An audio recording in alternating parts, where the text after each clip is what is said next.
Hi, my name is Cheryl Spangler, the founder of Rich Niche Academy for Real Estate Professionals, where I help new and seasoned agents build, grow, and automate their real estate business. I like to say you make money helping people with real estate. I help real estate agents make money. And I'm here with John Gualtieri of the Gualtieri Group, who's currently a coach since 2007. But he actually had this very thing happen to him almost exactly, and he describes in grave detail what he would do if he were a new agent or seasoned agent and they were stripped of everything, lost everything, and had to start over from scratch. Read through yours like 3 times because you have so much great information. I think one of the most powerful, what I call battle plan. I had to come up with something dramatic when I was doing that letter because that's what people like grabs their attention, right? So you boiled it down to kind of 7 things, which is 1, believe you can do it. You know, you said pray, but also it's like believe in yourself, you know, pray to something of higher power that you can do it, but just believe in yourself. And reduce expenses. And I think that's a huge thing. I don't think it's as big right now, to believe it or not, as like the ego realtor of the past, where everyone was like in a Mercedes or something crazy. You know, it's like the car was such a status thing, and now it's like people don't even get in your car. People never cared back then about that stuff either. It was us, right? Real estate agents don't really care about that, right?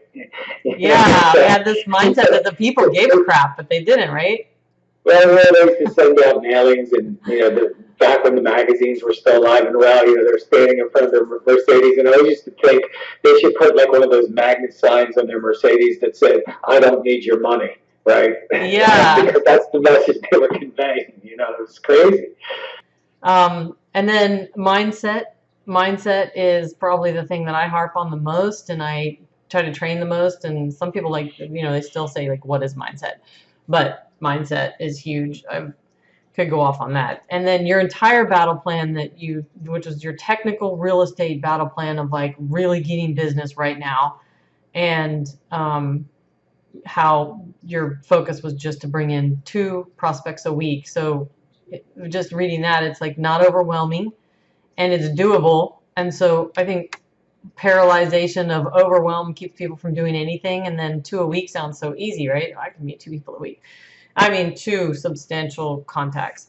And basically then you called it something else. Well, you said first then get a coach, which is like number 5. Get a coach or someone that you can advisor that can review what you're doing and just give you confirmation on what you're doing.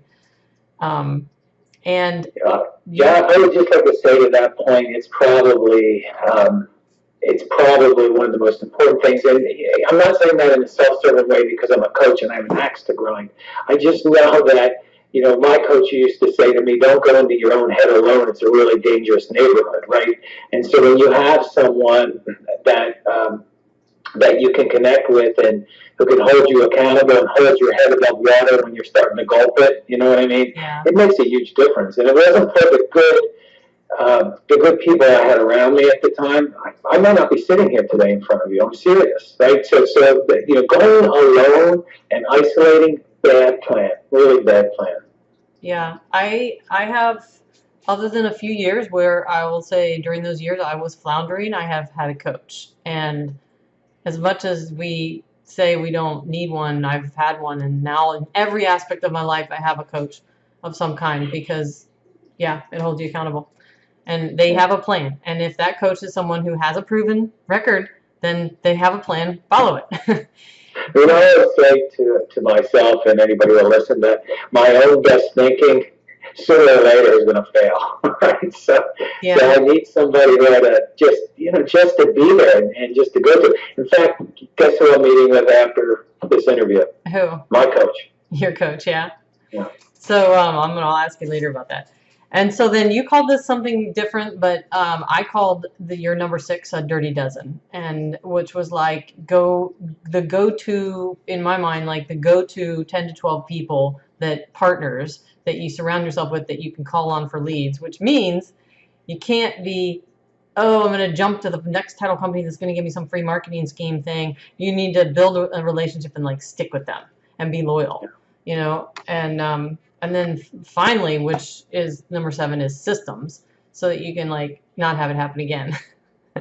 Yeah, well, now business is important, and I think that we want to garner it as much as we can. But if we're fully dependent on it, it's like crack. We want to have later on business, and fill pipelines. And my clients, some of them, they have, without exaggeration, I know this sounds crazy, but they have intentionally garnered a later on business. They have gone after later on business, and they'll have 100 to 200 people in their pipeline, real viable prospects who are going to do something 6 months, 12 months, 18 months from now. And to me, that's the undiscovered country with real estate agents. Most real estate agents are addicted to the crack, the now business, right? And I get it, but it's a tough game. There's like everybody wants that business, right? And everybody's ignoring the part of the iceberg that's 8/10 under the water. At least that's the way I see it. So when I set out to ensure this was never going to happen to me again, I always had a real rich pipeline of later on business, and I intentionally went after that business. Yeah. And that's what's going to sustain you. I believe in the long haul. I really do. Yeah. I mean, now business is a tough game if that's all you got. You're a one-trick pony. And what happened that caused your business to pretty much crash? You mentioned it in your story. Yeah, so I think that if I had to name the main thing, was at the time there's this umbrella called real estate, Cheryl, right? And there's like all of these businesses under the umbrella that are part of real estate, but really have nothing to do with each other. So I was in the business of residential listings and sales, right? Mm-hmm. And then I got into investment real estate, and then I built a few houses, and then I bought a brokerage, right? And then I had investment properties and property management. And so I had, in my defense, I was young at the time, inexperienced, and back in the day, you didn't have coaches there, and nobody was sharing information, right? So I'm going out there like, juggling all these balls in entirely different businesses, and they came tumbling down on each other like the walls of Jericho. And so I had to name one thing, is that I got away from my core business. And I learned a really valuable lesson, is that you protect your core business, right? You protect the thing that's making you money.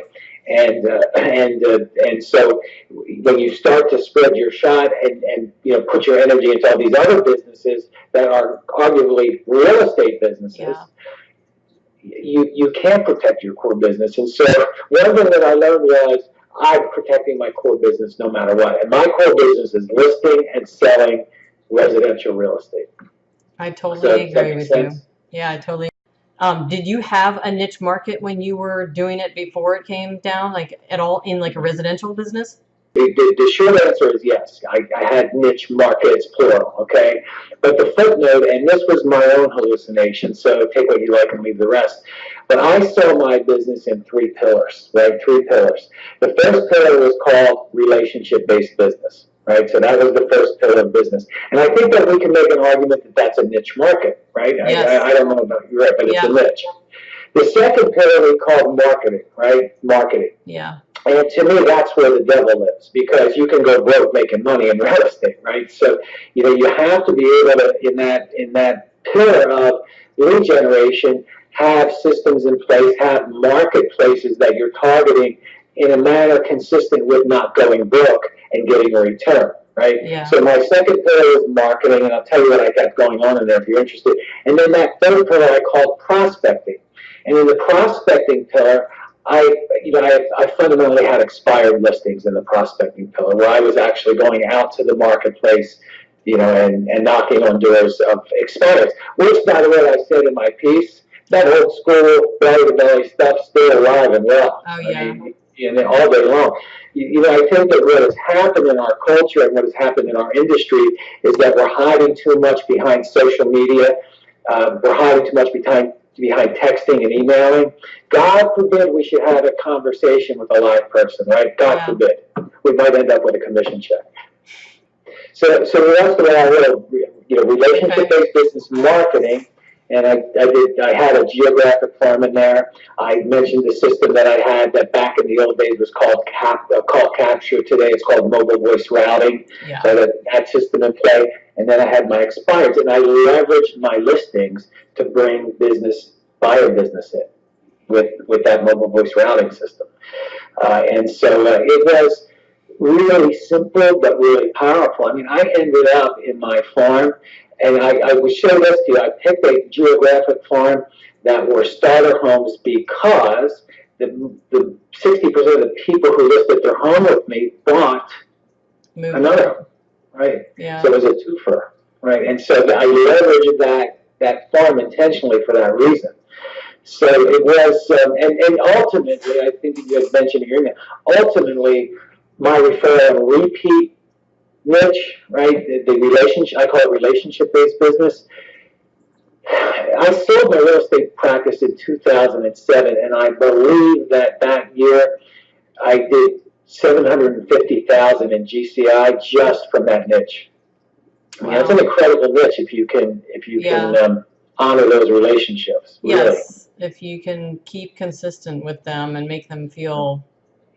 Really just keep consistent with stuff that's not like, recipe cards. Yeah. It's chocolate and carry water is what it is.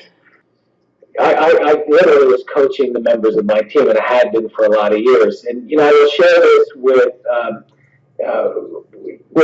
some well-earned pride, but not conceit. My team agents all earned $100,000 or more, from being on my team. And I like to think that I had something to do with that. It wasn't like, they were little birds and we would throw them a worm, right. Kind of thing. They were really well coached and well seasoned with sales skills. My coach at the time was coaching and needed coaches to join his organization, which I did. He was out on the West Coast.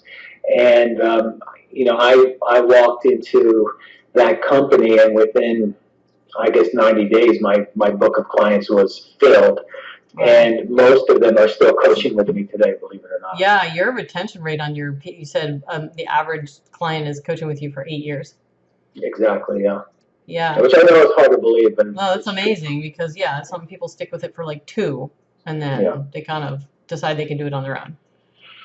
So my basic philosophy is that, of course, the business part is important, making sure that they're being productive and profitable and have a decent quality of life. But, things happen in life, and I don't believe that if somebody tells you, for example, I'm really sick, I have to go in for cancer treatments, that you say as a coach, oh, I'm so sorry to hear that, let's talk about lead generation. I mean, you have to get into the mire with people. I often used to say that, when I first started coaching, I thought my job was to yell down to the people who were fighting the current in the river and tell them what to do, right? And then I moved to this place where, I thought my job was to pluck them out of that river and pull them up on the bank. And now I see my job is getting into the river and fighting the current with them, because that's just life. I totally agree. Right. Yeah, I totally agree. But my favorite thing to say to clients is the easiest thing in the world for me to do is sit in this chair and tell you what to do and to tell you how to spend your money. It's the easiest thing in the world for a coach to do. I mean, it's it's not the way you want to roll. Yeah. I have a coaching program for teams, and typically what I do with that coaching programs, I meet with the team leader one week, and then a team member or members the following week. Okay. So we roll it out that way. For the agents who want to build a team and or who are solo with an assistant, we meet every other week until they build a team, and then we bump it up to every week coaching.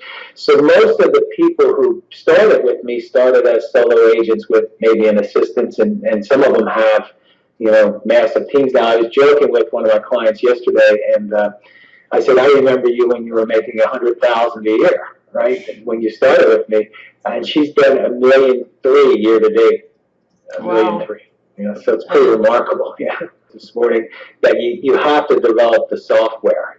So somebody coming in and say, well, I want to make 100,000 or I want to earn 200,000 or whatever it happens to be. The interesting thing is once they get to that level, the probability of regressing is almost zero. You know, but getting there is pretty tough. And I always joke and say, you know, I remember back in the day making 100,000. That's a big deal. You know, you were really something if you made 100,000. And the first time I accomplished that, I was bludgeoned at the finish line. But it was real easy the second year by comparison because I had the software, right? And the same for 250 and 500 and so forth. I always say, you know, when you get to 1 million, you die and you go through the tunnel, and they say, go back. You'll be okay after that. But it's just getting the software, you know. And once you have it, it's pretty tough to regress. I mean, you have to try to mess it up. You know, there's a study done by a woman by the name of Dr. Lisa Hernandez a number of years back of what adults are afraid of. And the number one fear that, according to her research, was they were afraid of not being in control of their own lives, right? That was the number one fear of adults. So I would have guessed number 2 was fear of failure. It was number 3. Number 2 was fear of success, according to her study. It's remarkable, isn't it? There was some research done by another industrial psychologist. His name is Dr. Richard Flynn. He actually studied top producing real estate agents. And top producing real estate agents, do you know what their number one fear is in January? What? It's not, can I achieve my goal this year? It's, oh my God, will I even match what I did in the year that we just left?